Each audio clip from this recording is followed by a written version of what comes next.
Ayan, habang tayo ay nakaupo ay magpo-vlog tayo. Iba-vlog ko para karapanaon, masigang ka lang. Nananang marami gagawin mo na sa aman.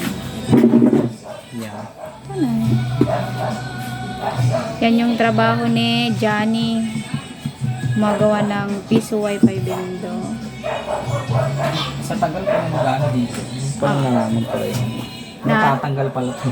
Tingnan mo, sa tagal mo nang gumagawa na yun, ngayon mo lang na-discover, natatanggal pala yan. Natatanggal pala yun. Di may bago kang kaalaman.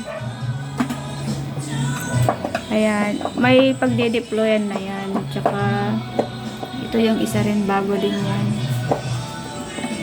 Tingnan mo, kakalat yung pwesto natin. Itong pwesto namin, bahay na rin. Dito muna kami nakatira. Dito na lahat. Dito na kami nakatira. Yung piso net, piso wifi, shop, tapos, ang tawag, dito mo lang may pagawaan. Ha? Ang tawag sa aman? Opisina. Opisina, tapos working area. Ano pa ba ang tawag dito? Dito kami nagre-receive ng clients.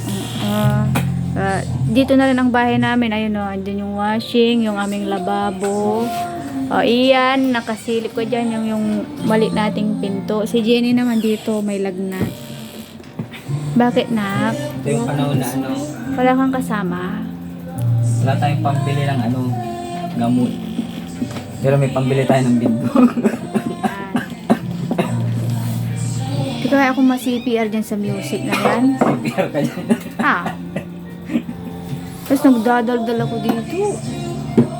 CPR tad? CPR ka. Hindi ba rin sarang to i-upload na lamang? Gamot na violation.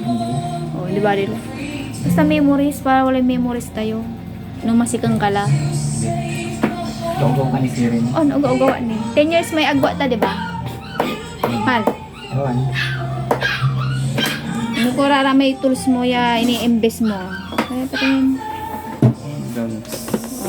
Marami tools to. Ano mag-imbis sa tools? Dapat iba-vlog ko may kinabang pantutong-tungan taking business. May water station mo, bayo-bayo, di anta ng ayos yun. Ay, tatawag si Papa. Magano hanggang dito na lang ang aking vlog dahil tumatawag si Papa.